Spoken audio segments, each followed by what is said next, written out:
Bam. This is Amani Roberts, and you're watching the Break It Down show. Man, I dig what you do. I dig the life that you've built.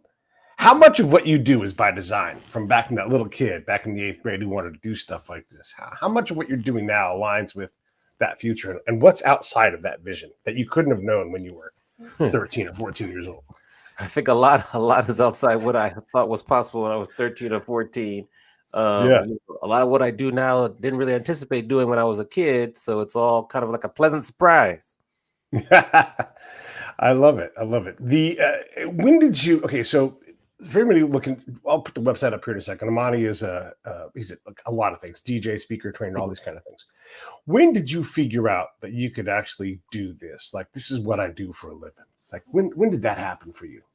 I think the first kind of indication was when I went to Scratch Academy DJ school, and I was able to kind of pass the curriculum after taking the class the second time, and then getting a couple opportunities to have like a residency. And then I think a second indication would be when I wrote my first book, and that came out. I was able to successfully launch that one. Then when I became a professor, I was able to come back and do it again for a second semester. So there were all sorts of indications along the line that, okay, you're on the right path. Yeah. For someone in the DJ world, the bar to becoming a DJ, it's very low. You know, you just sit in your room and you can do whatever you're going to do, turntables, CDs, whatever it's going to be. But to get gigs, to build a business that's more than just like, if I don't work every day, I die, right? Like, to get above these levels. How hard is that? Like, you must know a lot of DJs. How many of them actually get to survive and make a living as a DJ? Yeah, I think that if they're trying to make a living, the numbers are much, much smaller, because a lot of people do it as a hobby, or they think they want to go out and get gigs, but then either they experience a gig, it's not what they anticipated, or they hear no a bunch of times and they're like, oh no, this is not for me, or they have to handle, some not angry crowds, but some very aggressive crowds, and they're like, no. Yeah. So a lot of people stick to the bedroom DJ. They might stream or whatever, but to do it for a while, be consistent and be able to earn a living, it takes a lot of time and a lot of work. So I'm pretty good friends with the DJ from the Dodgers. His name's DJ Severe. He's a good dude. And I hired him to play my girl's 50th birthday party, right? It's a couple years back. And one of the things DJ Severe does, he looks from his perch at Dodger Stadium. And he probably is the most live listened to DJ in the world, because, he's got 4 million plus people every year. And he watches the heads, if they're bobbing, if they're doing, if they're grooving, and he's got to deal with a lot of crowds, famous people showing. If Babyface is in the crowd, Babyface goes to Dodger games, he's got to do a little drop in, right, within everything else they do. And so here's how good DJ Severe is. The cops come to our party for the second time, and as they're walking up the drive, they're grooving. DJ Severe has the crowd working. And that, I think, to me, is like, that's what the money is worth, right? Like, it's one thing to make a playlist on Spotify or whatever, but a DJ is in charge of, like, getting you to feel good, getting guys and girls on the dance floor, guys and guys, girls and girls, whatever it's going to be, but getting that magic to happen. Is that a common skill, or is it, that seems to me to be like the gold standard. Is that common, though, or no? I think with the best DJs, they know how to read a crowd. That's kind of basically what you're describing, like reading a crowd. No one crowd is ever the same as the crowd the next day. And that's a skill that you're always practicing, and it can always change based on the times, what's going on in the world, what's hot in terms of music. So that's one that just takes years and years of practice, but you're always practicing, and you'll never be able to perfect that. So it's just trial and error, what works, what doesn't work, and kind of dig it into your bag. Yeah. What's in your bag? Well, we got to give you on the turntables that you can see. So there's a lot there. There's a lot to pull from. Yeah. But there are songs that just work, right? It's like when you're a comedian, you have jokes that work. And even if it's a different framework to get to the same result, you just know what works. So what works? Most crowds, like Michael Jackson works. You have a track like Usher. Yeah, that's a popper song that crosses over. Yeah. There's even some classic Bee Gees music that works. Some of your old school classics. A lot of Bruno Mars will work nowadays. It just depends where you are. If you're in Southern California, Kendrick will work.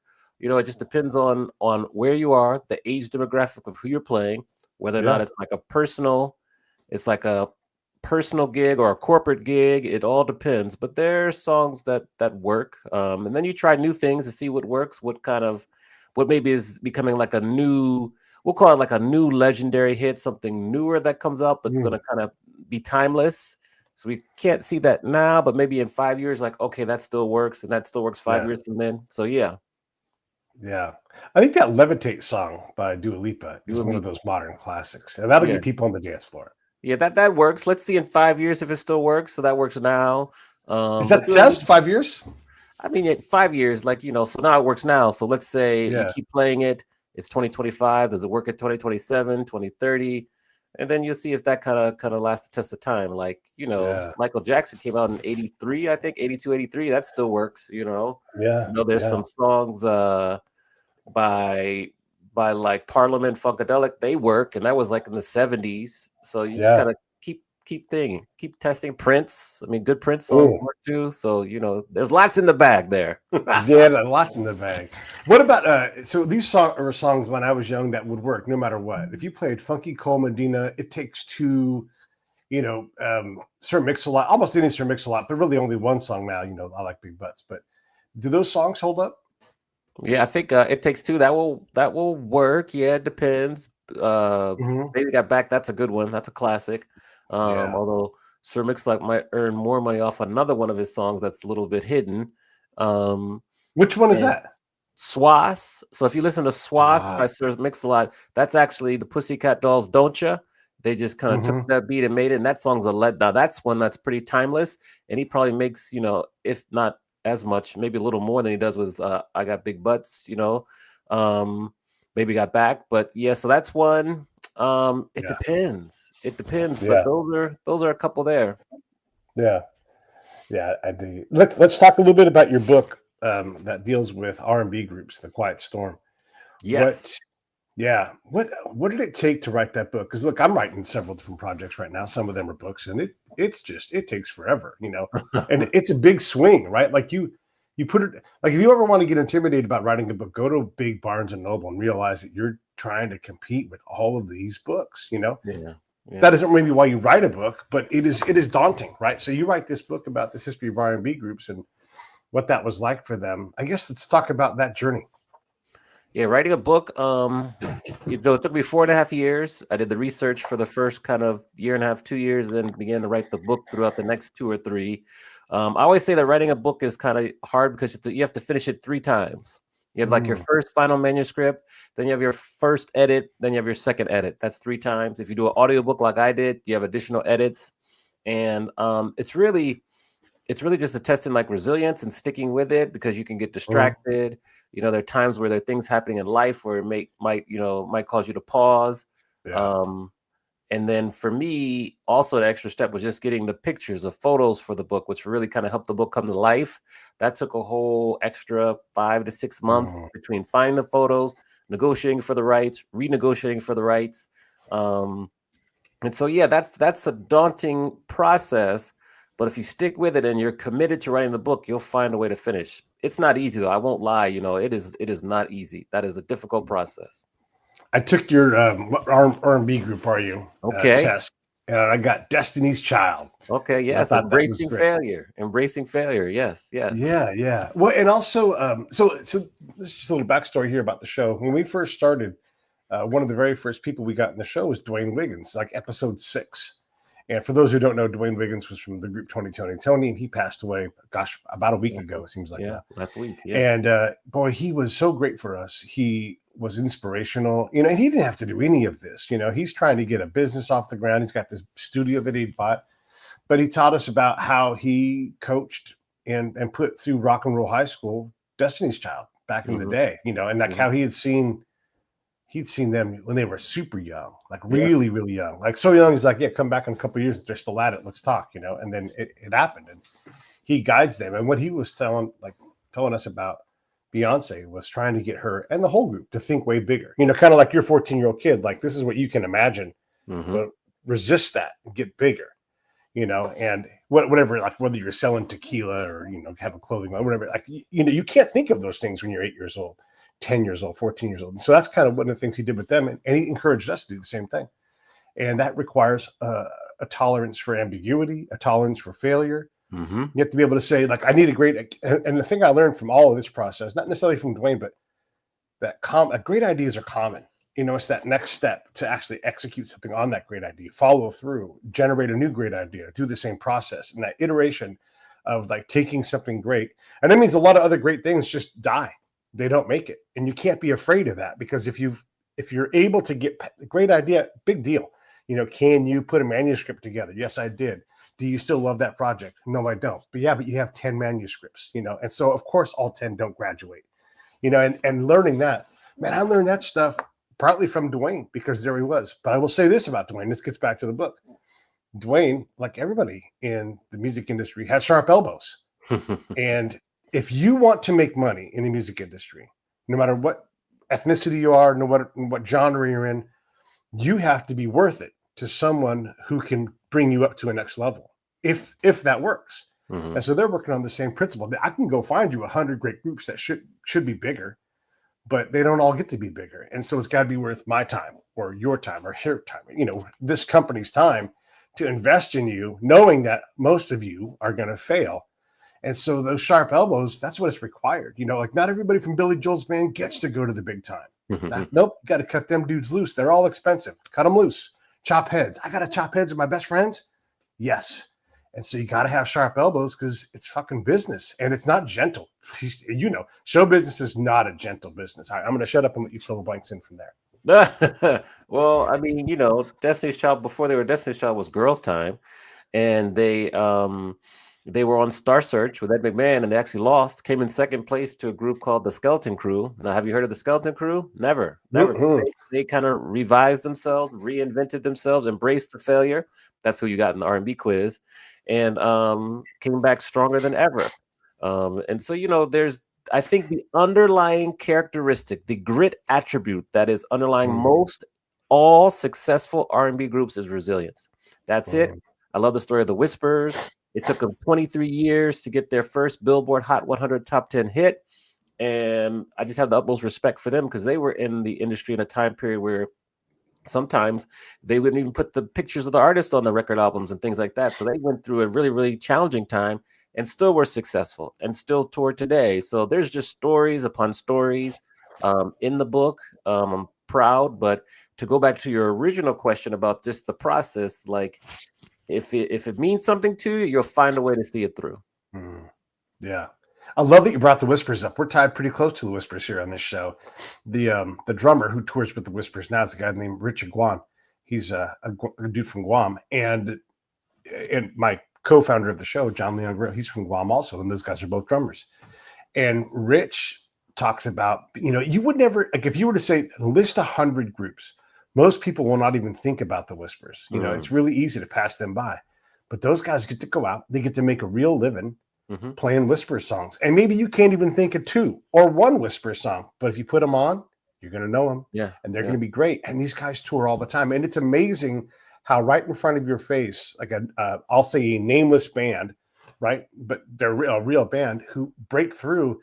You would dream for that career if you were on your way up, like, oh man, if I could be touring late into my life, playing my original music, it would be like, just, you would be so satisfied to know that you were going to make it, right? And yet, there's the Whispers. They're doing it, but it's not easy. Again, it's still not gentle. Yeah. And if you don't have those Sir Mix-a-Lot tunes that get picked up by somebody else and those go huge, you're scrambling all the time, and you're making life decisions, like, hey, can we afford this? Can we go out? We have to charge. And I don't know what the Whispers cost, but I'll tell you right now, it's more than $50,000 to make that band show up somewhere, because it's got to be worth everybody's time. And it's not just 5 dudes carrying their equipment. It's a lot. It's hard, and it's amazing that they can do it.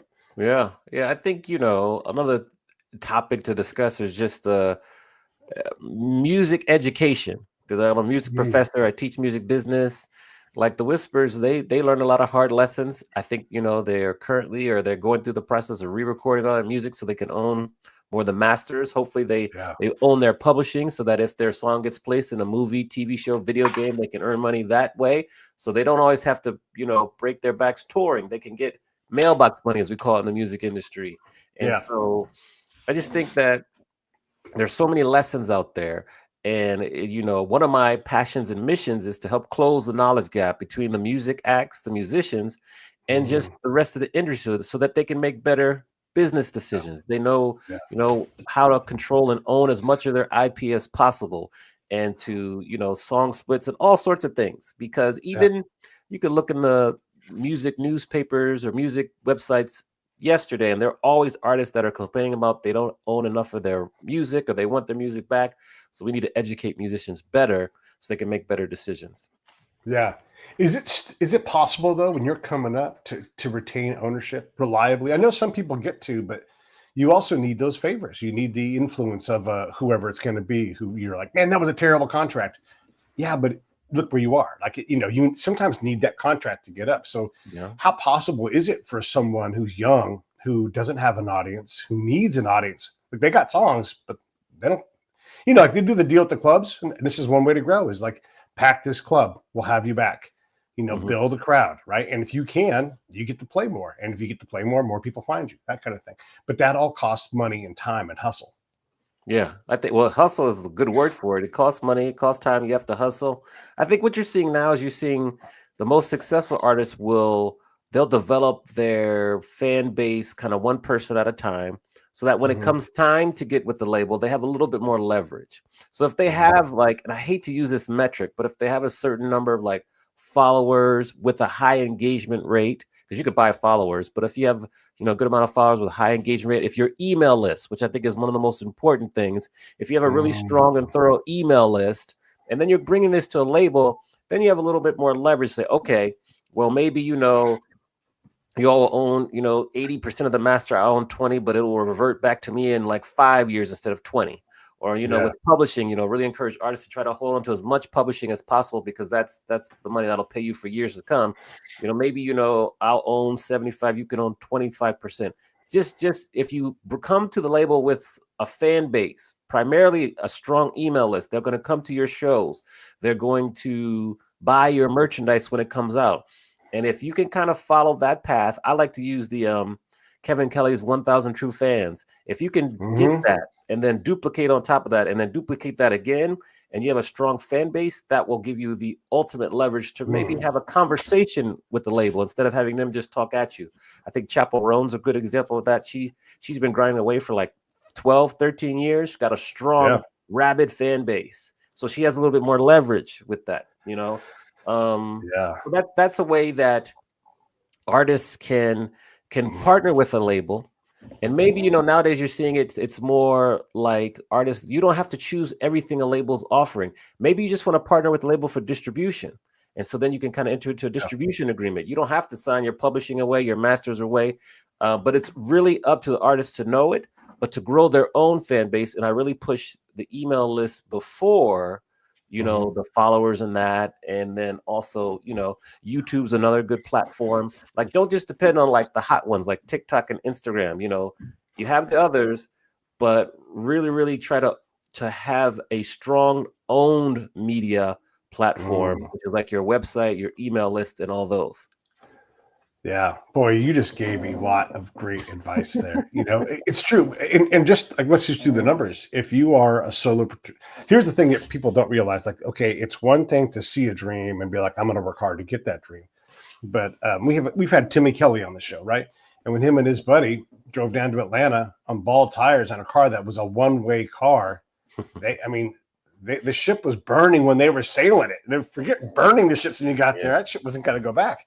And then they got their break, and they didn't leave that studio for like 2 weeks straight. Like, bring the pizza in, we're not leaving, we're working. And that's what you're competing with.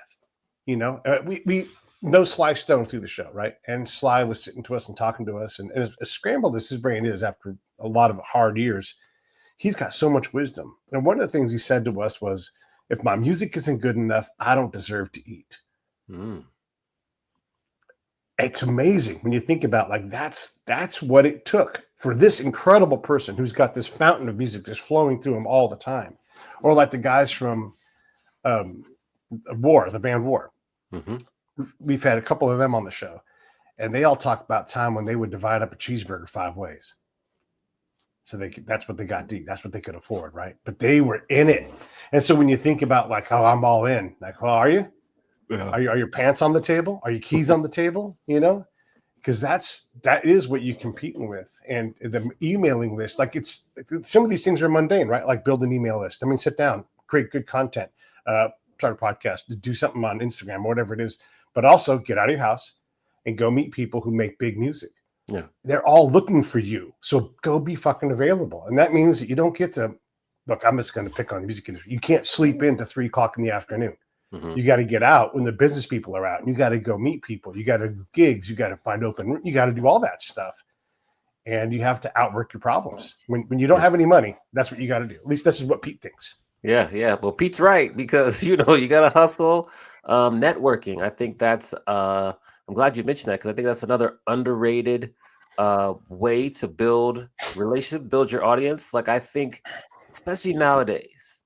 Mm-hmm. One of the most powerful ways to grow your audience is collaborating with other artists. So if you have a band and maybe you're going to do a show and you're collaborating with 2 other bands who will maybe open and close for you, but you tap into their audience, and, I'll go back to the email list, maybe they're going to email their followers about you, then you'll do the same thing. But then also social media, you have the collaboration feature across, so you can tag them and all that. But if you can tap into the audiences of other people, specifically, bands that are kind of in the same genre that you are, it's really hard, because grew up, I'm a competitive person playing soccer and all these sports and everything. But if you can kind of get past that and you can collaborate with other people who are kind of in the same space than you, you're actually going to lift each other up and go further than you would if you're kind of on your own separate kind of avenues. And so I just think that's part of networking. And a lot of people don't want to get out and meet other people, or they don't know how to network. They don't know how to build authentic relationships. And you don't just want to be of service. You don't want to be out there asking for something. Say, I just stopped by your show to support. Good show. See you soon. And just rinse and repeat. And then, maybe invite them to one of your shows. Just say, stop by if you like. Then maybe you say, oh, if you're free, can you open for me? Or, oh, if you need someone to close, oh, can you close for me? But then what will happen is that there's something will always happen. Oh, our opening man didn't show up, or, oh, we're double booked. Can you fill in for us? And then there you have it. So networking. Yeah. Man, you just said just availability and reliability. Mm-hmm. If you can trade in those, man, and energy, right? Like, okay, so a lot of what I've learned about doing this show, like the show itself doesn't pipeline mailbox money into my pocket very much, a little bit, but not enough to do the show. But like you and I now are connected, and you and I both know there's value in this, right? And so I'm going to spend some extra time. I'm going to put these shorts out, and people are going to see you, and we're just going to exist a little bit more after this show than we did before. And we're both doing fine with what we do, but you're like, it's an investment in me, and I'm going to do my best to do this. And when I hear of a project that I'm like, oh, you got to talk to Amani. It's perfect for you. I'm going to send people your way, like, hey, you should know Amani. And all of these things like energize the network. And my show is valuable because I just know that there's value all throughout what I do. And even if this is a seed that never grows, we could do another show. We could have you and I want to have you and DJ Severe on. I want to talk with both you guys, because that's cool. And it's good for you. It's good for him. And all of these things go together. They don't look like a paycheck in my pocket. But then when someone's like, Pete, you were super helpful for us. We did a bunch of business. We didn't bug you with it, but thanks, man. Here's a check. That happens often enough that I'm like, oh, there is something here. And the projects get bigger. The connections get bigger. And all of a sudden you realize, like, I thought I was going to be this pop star. I mean, how many people is this the story for? I thought I was going to be a pop star, and it turned out I'm a badass music executive. You and I can both name people right now that could have maybe had a great pop career or a middling pop career. But what they did was blow the roof off the place behind the mic or in front of the mic or whatever you want to call that space.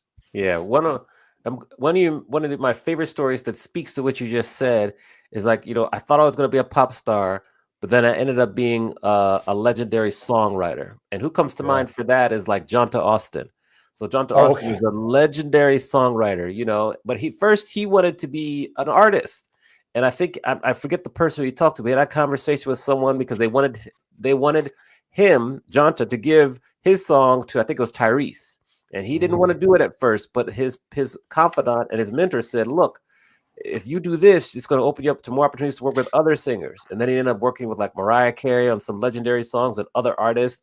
And so he is like a legend behind the microphone, like writing the songs. He's got an amazing pen. and he's known for that. And now artists are sampling his work now, so he continues to get paid. And so a lot of people think they want to be a pop star or R&B star, but then they end up being like a legendary songwriter. Sometimes it happens in reverse. I love the example of like Sia. Sia is an artist, and she is a phenomenal songwriter. And then she went out on her own and did really, really big things and everything. So she started kind of reverse.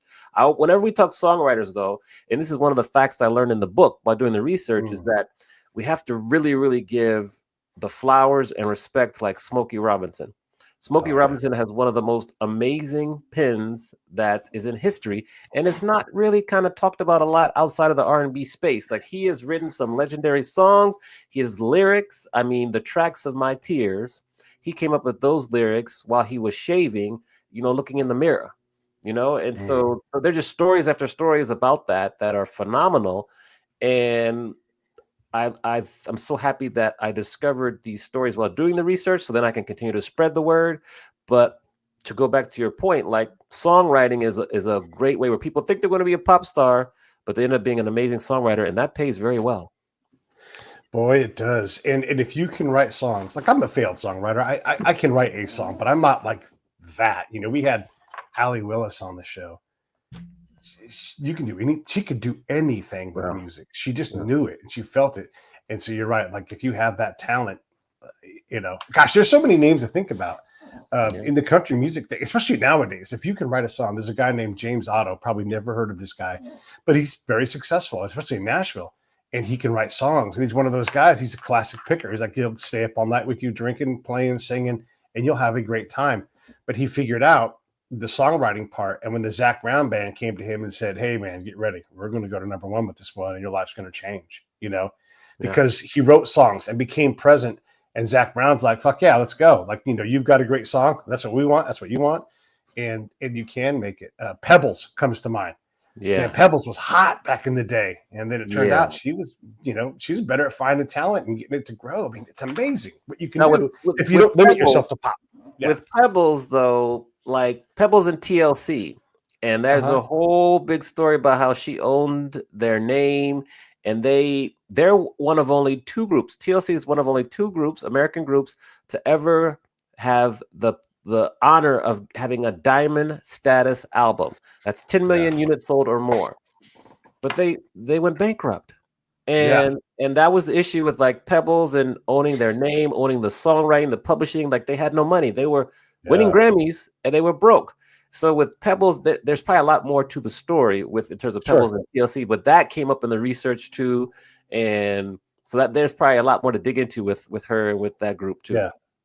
And to be fair, we've talked about this, right? Like, if Pebbles can blow your group up, she can take Chris Brown and do something with him and all these people, she's going to want her end of it because she does what she can do. And so, yes, 100%, it's predatory as fuck, right? But also, hey, go make up some songs, go learn how to write. Another group where this is the same thing, where the elbows are sharp, is En Vogue. And Tommy, we've had Tommy McElroy on the show, and look, he's writing the songs. Those ladies go out, they get paid, and they don't all want to perform as En Vogue anymore. That's up to them. But Tommy, he gets paid all the time because he wrote those songs. He got that great lick that's been made into all kinds of things, from I Got Five on it and all that. So it's hard. Go write songs, right? Like, write songs. Get shit published. Not only go write songs, but be educated enough to ask for certain splits or rights when you release the song. Like, it's okay to ask for some songwriting credits as an artist. You're singing the song, you might want to change some lyrics around, ask for some songwriting credits. It's okay to ask for a portion of the publishing because that's going to be your investment in your future. But the challenge was that for artists for so long, didn't even know to ask for that. And that's all I'm saying, is that just know enough to say, like, okay, well, if we're going to do this song, maybe you have 80% of the publishing. Can I get 10%? Or, maybe, you do the songwriting, you get 65, let me get 35, because I'm going to help you with the lyrics. I'm going to sing in a certain way. Or I'm going to help you with the melody and the harmony. Like, just ask for certain things and you're going to set yourself up for long-term success, because the song's going to pop off and you're going to get, maybe some mechanical, a lot of streaming revenue, although there's not a lot of money in streaming. But you want to set yourself off for 5 years from now. I always use the 5 years, that you could still be getting paid even if you're not as popular as you once were. Yeah. No, I mean, that's all exactly right. And again, this is all part of that. Like, this is a business, right? Oh, yeah. This is okay. There's lifestyle in it, but don't get so caught up in the lifestyle that you're not doing your phone calls, doing your emails, getting out to your gigs. You've got to exist on a number of planes, and that, guess what? It's fucking work. You got to be CEO. You got to be marketing director. You got to be salesperson of the year. You've got to be songwriter of the year of your organization. You need to be so powerful that someone's like, Jesus Christ, Amani, I see what you're doing. Let's get you some money. Yeah. So you can stop doing some of that bullshit you're doing. They got people that do bullshit. Let's get you some cash, And that the DOC was talking to me. He's like, if you're great, money's going to find you because people are going to see that you're great. They're going to want to invest in that. And it's just true. If you are producing things, making things, and cranking, either you're going to figure it out for yourself or someone's going to come in and help you. Yeah. You got to be HR too. You got to be the HR department too, because you got to make sure you manage your benefits and mental health too. So all those market. I think you mentioned marketing. I think marketing is one of the hardest one because trends change so fast, algorithms change so fast. So you're creating content like that is a grind. Like for my book launch, I created a massive amount of content and putting out things. And if you had to do that 12 months a year, 365 days a year, that's a lot. So marketing is a tough one because you have to be on it. You have to pay attention to what's working, what's not working. And this is all in addition to still creating more art too. So it's very interesting. So when you mention marketing, I agree because that's a big bear in itself. Yeah. And I didn't say PR because that's part of it too. If you there's people who can touch you and then you can go golden right there at that moment, whatever it is. There's a lot of people that just have that thing. And if they say, hey, this person's awesome, boom, here comes a flood. And that might get you 500 of your 1,000 that you need, And for people who don't realize, like, that's not a big number, but try to be the Globetrotters. And for 100 years, put 2,000 people in a gym anywhere in the nation. That is not easy. It doesn't seem like a big number, but it's big because if you get $3 from 1,000 people every month, that's a living. It's not a good living, but if that money is always there, and if you can do it once, you do it twice. Maybe you don't get to do it a third time, but all of a sudden you're talking about a decent chunk of change that allows you some relief from some of the extra stuff, and you can hire someone to do your posts on social media or whatever it is. Well, if you go back to like the Kevin Kelly 1,000 True Fans, the whole premise is that if you can get 1,000 people to spend $100 on you every year, that will get you $100,000. That's a decent living, if just to start off with. But then if you can duplicate that, maybe you get them to spend $150 or $200 a year, or you get 2,000 people to spend $100 on you a year. That's the concept that I love to teach, especially up and coming artists, because if you can find 1,000 people to spend, or some derivative of that, $100, then you can kind of start to duplicate and to grow. And that's better than looking at it and trying to get to like 1 million followers. Just take it small steps, tiny steps, as we say, and go from there. Yeah, absolutely. There is, you're a Southern California guy, sometimes Vegas guy. And, if you just were the person that you called when someone didn't show up, you make a whole living out of that. That's premium rate, You'd be like, hey, I'll show up. It's $10,000. Like, that's not a problem. Don't worry about that. Come on down, whatever it is. But just being that person, there's so much. And I'm just talking, this is a big metro area. But if you're in a big metro area, where musicians make their money, and you're the person that can fill gaps, and then all of a sudden you get hired as a premier person because you're great at whatever it is. It doesn't have to be pop. We always think about like pop music as being the thing. But if you can blow on a microphone and have a cellist behind you and sing a certain number of songs, or a pianist, you can make a living doing that. And it sounds like, it's not all that great. I don't want to be a torch song person. You know what? There's a living there. And if you can find that living, whatever it is, invent your own living, but you don't have to just get stuff played on the radio. And I would say that more than ever, I fancy live music. It doesn't have to be gigantic names. I just want to see someone out there really doing their craft. And I'm desperate to put money in the bowl for them, because I see them doing it, and I don't want to hear a pad, not even a keyboard, a pad. I don't want to hear that. I want real music. I want real emotion from somebody. I want real strings. You show me that, I think that's valuable. I'll go dump money in the bucket. Yeah. What comes to mind when you say that is a phrase. They say there's riches in the niches.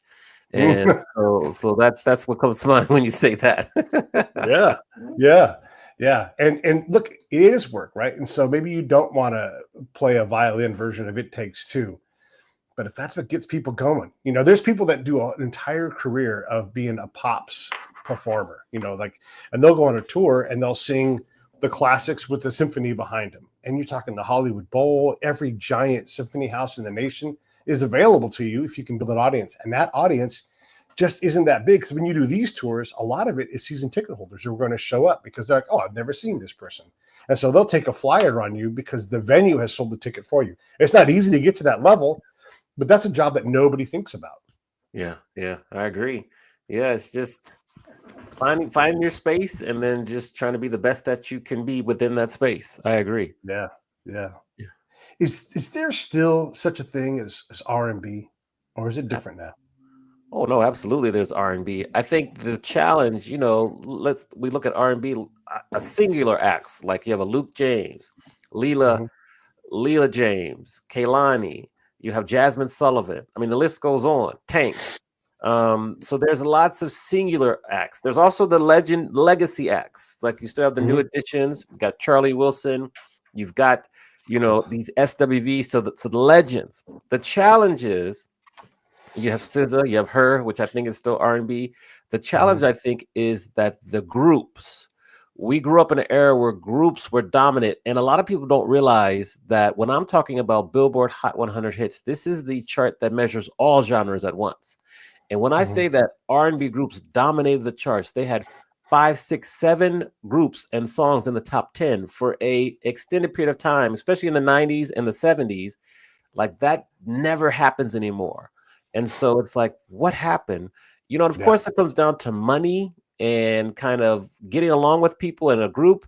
But I always will counter that argument, which I agree with you say that, but K-pop has groups that are doing phenomenal across the world. So the group model still works. It's just, how can we get now R&B to follow the same model that K-pop is doing, when K-pop groups really are following the blueprint of the most successful R&B groups in history, whether it be the Supremes, TLC, Boyz II Men. When you look at the K-pop groups of today and how they set themselves up to be successful with their videos, you look at a K-pop boy video, it looks like a New Edition video or a TLC video. How they've set it up now with their merch, with their touring, it's identical. So the question is, well, why can't we duplicate that with R&B groups? And so that's something that needs to be answered. And there's a lot of layers to that. But because we need some new people to come along, just like how we have some new acts like a Jasmine Sullivan, we need to have new groups that are similar to like a TLC or like a Boyz II Men or like a Jodeci. Like, we need to have that. And then a lot of things that you look and you're like, well, why does R&B get less publicity? Well, in addition to all the reasons I mentioned in the book, there's no more shows like an Arsenio Hall show, gone, which was a primary earned media, the primary promotional, no more Soul Train. You don't have, and I talk about this in the book, you don't have publications like an Ebony, Essence, Jet, or Vibe magazine, which would really highlight these type of acts. And it's like, what's coming to replace these publications and these TV shows? Because that is the way where the word got out and people would learn about it. And it's kind of missing now. And so I definitely think that R&B is still alive and well. It just might not be talked about in the mainstream as much as before. Back in the day, R&B didn't have to compete with EDM music. R&B didn't really have to compete with like Afro beats and Amapiano, which I love. So how can, and I'll say we, because I'm trying to represent R&B as a genre and R&B group as a part of the genre, how can you maybe rise to the top again? And will it happen? I don't know.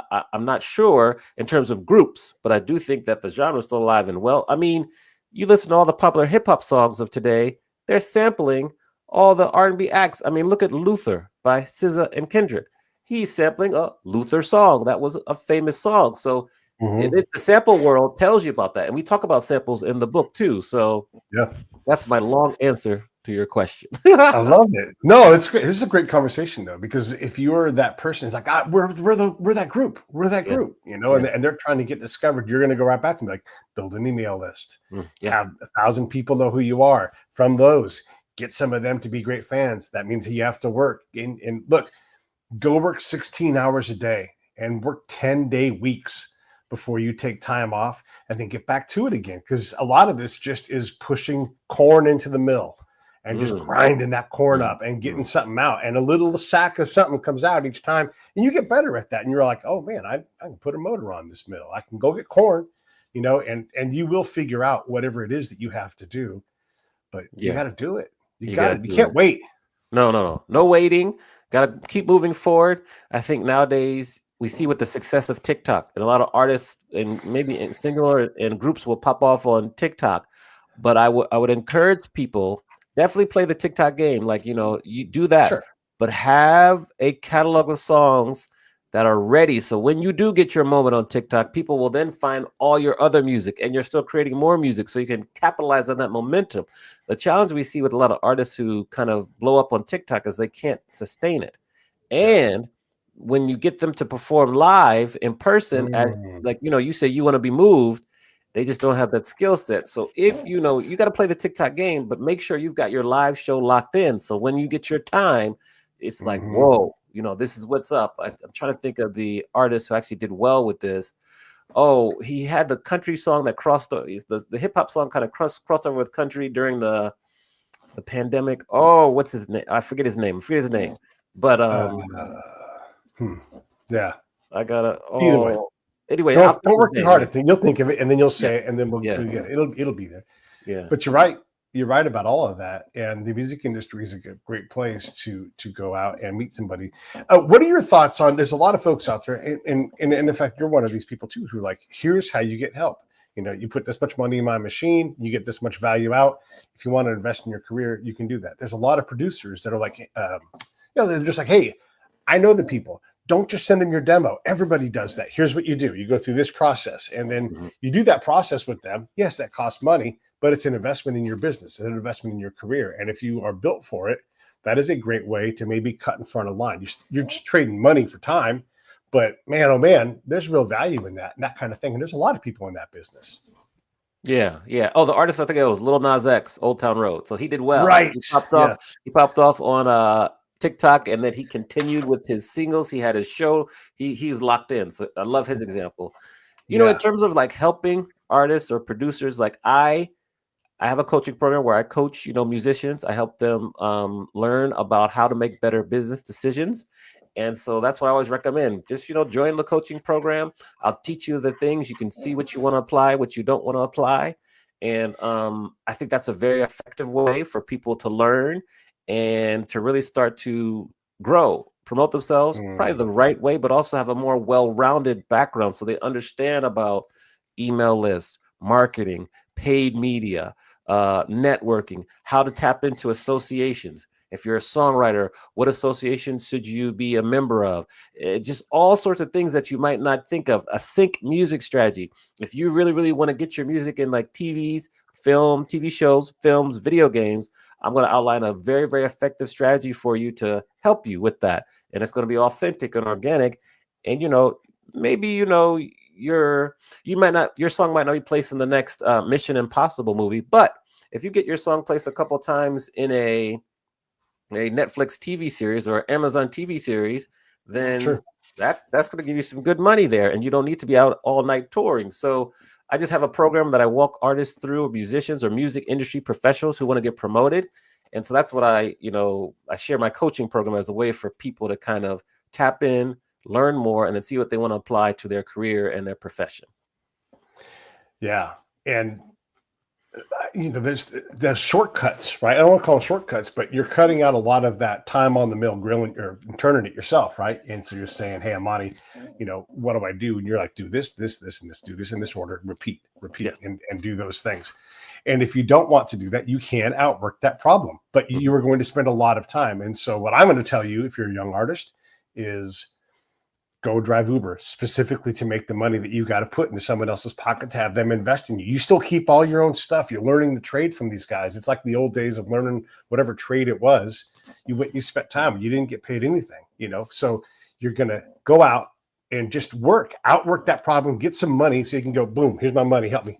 And then be serious about it. Be the best student Amani has ever had. You're going to be successful. It's essentially a guarantee. Pete's going to guarantee it. If you are the best student Amani's ever had, top 10%, you're going to be successful. You're going to find value, and you're going to be like, man, I'm so glad I did that. That's how this works. Amen. Yeah. That's great. I'll take you on the road with me. Just repeat that everywhere we go. Repeat that. It's true, man. It's true. You can go to I think the site is like AmaniExperience.com/call. We set up a free call for you, and we can go through what your goals are, where you're at. I can make some suggestions, and we can figure out if we work well together. But you're right. The more you invest in yourself, the better off you'll be in the long run. Right. I'm going to put that up here too. AmaniExperience/call. Just make sure that it works when I type it. So feel free. AmaniExperience.com/call. And of course, you can check out my work, the book. That's an example of just the research and all the facts and stories. There it is. Thank you. Yeah. No worries. So yeah. Can you make it in Kansas City? Can you make it in Des Moines, Iowa? Can you do it from there? Or do you got to go somewhere else? No, nowadays, absolutely. With the internet and how you can distribute music and how you can stream virtually. And there are venues in Des Moines, Iowa. There's some good venues in Kansas City, also some good barbecue. So you can make it because it's not as gated as it was before. The internet has opened up a different world to you where you don't necessarily have to live in like a Nashville, an Atlanta, a Hollywood, a New York. That would help, but you can always visit. But this the fact that we can transfer, we can have this podcast interview from wherever we are, and you can go and attend events. Like maybe you don't need to live there, but you can attend conferences and events in certain cities, festivals.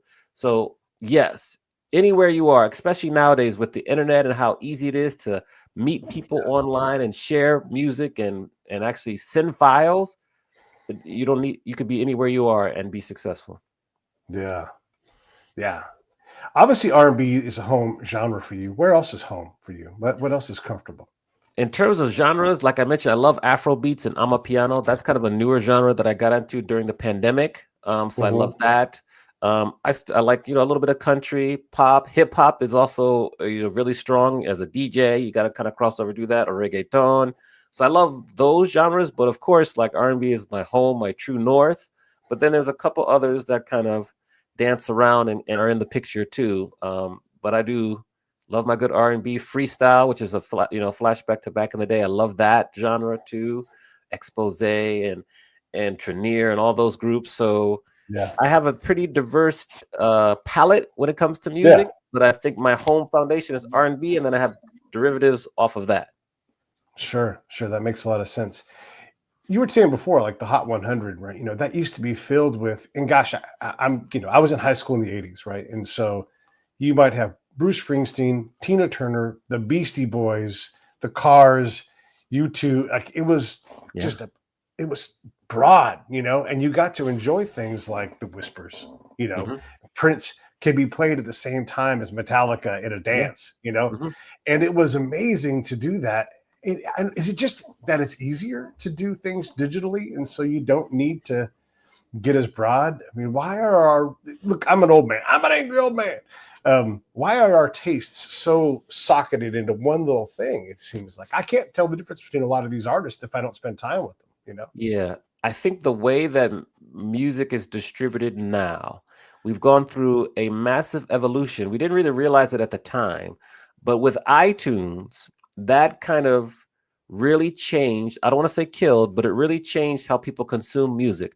We went from an album consumption kind of strategy, or just the way we consume was album to singles. We could pick and choose what we wanted to hear. So then you get Spotify, and then Spotify kind of introduced the whole playlisting aspect. So you can get a playlist that's just R&B music. You can get a playlist that's just country music. So it kind of put people into more silos, where as before you listen to the radio, you could get a diverse set of different music. we talked about In Vogue earlier. One of my favorite examples, one thing that shocked me in the book is that they never had a Billboard Hot 100 #1 hit. They reached number 2. It's true. Wow. Yeah, that's true. They reached number 2 several times, but they never had a. But this is who they were competing with, which goes to the point you just mentioned. For some weeks, they were competing with New Kids on the Block. Some other weeks, they were competing with Glenn Medeiros and Bobby Brown.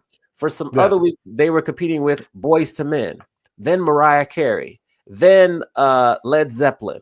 Then they were competing with Celine Dion.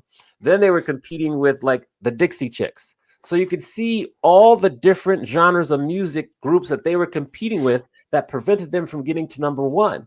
Whereas now it's just different. It's just like, you know, it's rare. Like Kendrick, he popped off and made number 1.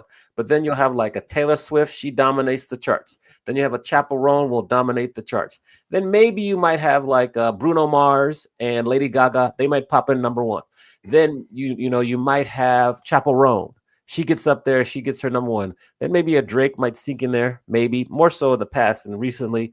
But it's just different. And these are different genres of people. But when you look at in the past, like it was just different group. And then, you know, if you look at the mid-90s, then you might have like a Snoop or Dr. Dre. They might sneak into number 1 and prevent them, or Salt and Pepper.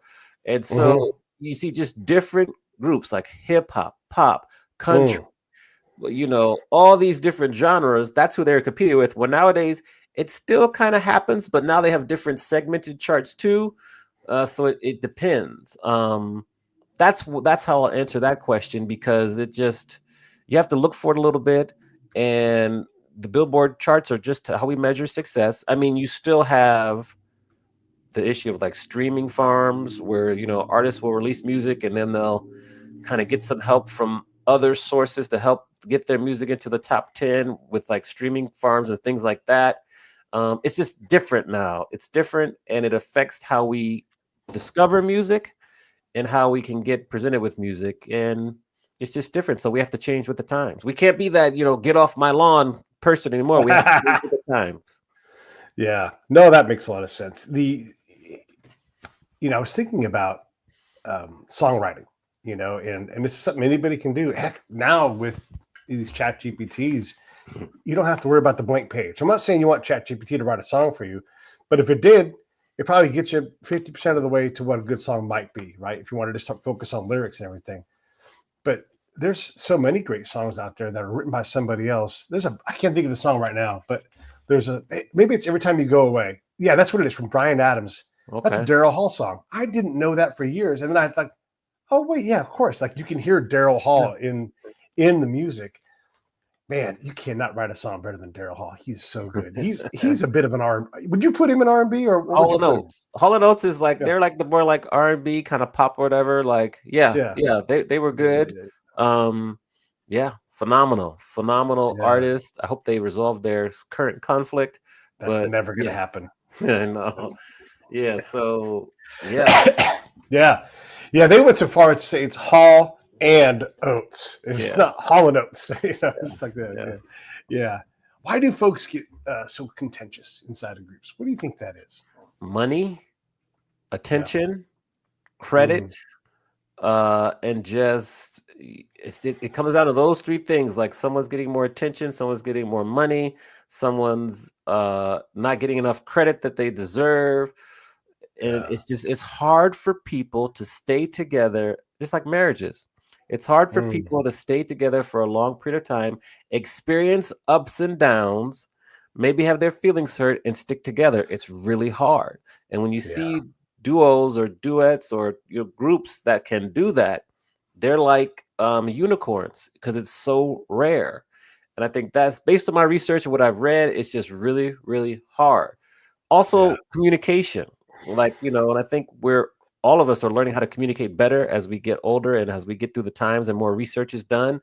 But I think especially back in the day, maybe communicating, it wasn't as effective as it is now. And so that's what I think. That's why I think that it's just hard for people, groups to stay. Even groups that are made up of family members have issues.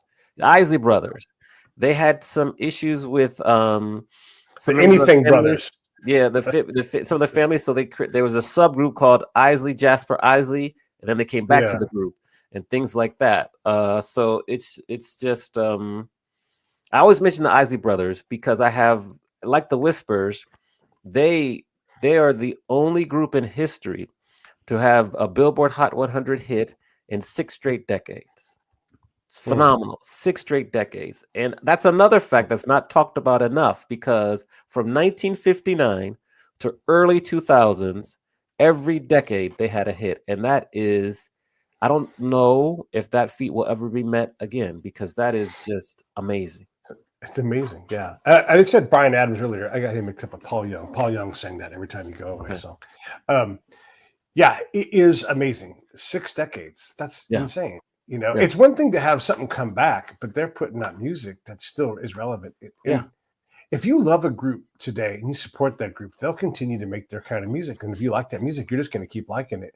Erasure has over 15 albums. Ooh, 15. Yes, that's good. Who knew? You know, and it might be 20 by now, because Andy is just prolific. He's not going to run out of ideas, and he's going to keep writing songs, and those dudes are just going to keep having a great fucking dance party, you know. And when you go see them live, it's going to be a theater show, which is nothing wrong with that, but that's the kind you're going to get. I think it's a perfect venue for those guys because it's a dance party. That's what happens when they come out and play, and you're going to have a good time. I saw Charlie Wilson at the Hollywood Bowl. Okay. Not only did he put on a great show, he had a religious revival in the middle of it when he talks about his redemption and salvation. Yes. And man, he is incredible. He had all us dudes. I don't know if you've seen him live, but he does this great thing. I don't want to ruin his show for everybody, but go see Charlie Wilson.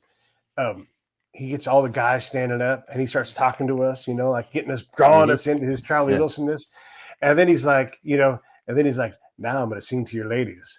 And then he's like taking all the ladies and he's like, look at that dude next to you. And his picture being with Charlie. Yeah. You know, I saw him live. My name is Charlie, last name Wilson. So I love that. Yearning for Your Love from the Gap Band. His autobiography is a great read. I highly recommend his autobiography. It's a great read. He's got an excellent story of redemption where he came back from drug addiction and being homeless. And so with Charlie, there's a fact that I remember I saw him sing. He was like opening act for New Edition. It was Jodeci, then Charlie Wilson, then him. He could sing anyone under the bus still nowadays. Phenomenal singer. The fun fact is that I love that he and Shirley Murdoch were singing backup for Roger and Zapp for their hits Computer Love and I Need a Man, or I Want to Be Your Man. And this is in the mid 80s. He was singing backup for those, and you can hear him once you know it. You listen to those tracks, he's on it. So he's been putting his work for years through the Gap Band, and just the history of the Gap Band, why they named it the Gap Band has got a place in history. And he's a legend. He's a legend. Yes. It's a miracle he survived too. You can understand why he believes so deeply in God, because only God can save someone that broken and destroyed, you know. And read his autobiography. I highly recommend it. Yes. There's the link for that, you guys. Yes, we're not trying that. We're always paying attention to Amani, but we got to put it up Charlie Wilson. Yes. But this is the thing, man. When you go see live music and you go to the bowl and you pop for the $100 and you bring your girl or whatever it is, you bring your dude, who cares? Whatever you're gonna do. But you get out and you go see these people live. And they're great, like Charlie is. You'll always talk about how great that show was. You know, you got to go see music. And if you're like where we are here, Hollywood Bowl's available. There's so many great, the Will Turn, all these great theaters in Southern California, but also, goddamn, Vegas. You know, you got to have a little coin in your pocket for Vegas, but you can see any night of the week. Same night. You can pick your poison. Bruno Mars, Daryl Hall, Usher. You know, whoever's at the Sphere. Obviously, a mind-blowing act. And it's amazing to see these groups and these incredible. It really is. If you're in the right kind of place, it's really a renaissance for people playing live. You can still see Smokey. You know, if you want to go out and see Smokey, he still plays. Yeah. Great place to be. Great music venues. So highly recommend it. Yeah. Even in your hometown, there's probably music going on most nights of the week. Go downtown and support these people. You know, where I grew up, it's a town called Benicia. It's up on the water in the bay, up in the San Francisco Bay Area. And there's a little bar called Lucas. Shout out to Lucas on First Street. They have all kinds of incredible people come through there. And a lot of these guys are like, I don't do that anymore, but I love to play because I'm a musician. So they go to Luca and they'll play on a Thursday night. And Yes. it's someone who did something amazing before, but now he's in your backyard for free. Buy some beer, buy some food. Yes. And there's all kinds of people like that where if you take the time to go out and do it, like, man, nothing wrong with watching TV, but get out of your house one night a week Yes. and go Yes. live a Yes. little. Agreed. Yes. I don't want to take too much more of your time, man. We've been talking for an hour straight here, so I appreciate it. Everything's been great. Anything else you want to cover before we wrap this thing up? No, I just appreciate you sharing about the coaching, and then of course you put the link to the book, and so just feel free to take the quiz, take that quiz. Also, buy the book, and if you are out there listening and you're a musician or you work in the music industry and you want to learn more, I'd love to talk to you and maybe set you up and join you into the coaching program. But I appreciate the time, the conversation. It flew by. So yeah. Thank you. I looked up like, oh crap, I'm taking too much time. All right, let me hang up on this thing. Everybody else, I'll see you all tomorrow. You've got a great show coming up. You're going to love it. And I'll talk to you in a second, Amani. Hang in there and I'll say goodbye. Cool.